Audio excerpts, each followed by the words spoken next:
பிரியங்கா சோப்ரா அழகுடனும் நம்பிக்கையுடனும் ஆஸ்கார் விருதுகள் விழாவில் காணப்பட்டதாக நடிகர் கமலஹாசன் தெரிவித்திருக்கின்றார்.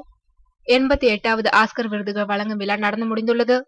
உலகம் முழுவதும் உள்ள ரசிகர்களை ஆவலுடன் எதிர்பார்த்து காத்திருக்க வைத்த இந்த விழாவில் இந்திய நடிகை பிரியங்கா சோப்ரா கலந்து கொண்டு கலக்கினார். வெள்ளை நிற உடையில் பார்ப்பவர்களின் மனதை சுண்டி இழுத்த பிரியங்கா சோப்ரா கமலஹாசனை விட்டு வைக்கவில்லை. ஆஸ்கர் விருதுகள் குறித்து தனது ட்விட்டர் பக்கத்தில் கமலஹாசன், ஆஸ்கரின் முதல் விருது ஒளிப்பதிவிற்கு கிடைத்துள்ளது. எனக்கு மிகவும் பிடித்த தி ரெவனன்ட் மற்றும் மேட் மேக்ஸ் 2 படங்களுக்கும் மிக சரியான காரணங்களுக்காக ஆஸ்கர் விருது அளிக்கப்பட்டுள்ளது.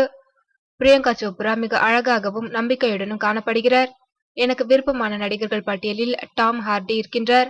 ஆனால் இந்த முறையும் அவருக்கு ஆஸ்கர் விருது கிடைக்கவில்லை. பிரிட்ஜ் ஆஃப் ஸ்பைஸ் படத்தில் நடித்த மார்க் ரைலான்ஸும் சிறப்பாகவே நடித்தார் என்று கமலஹாசன் தெரிவித்துள்ளார்.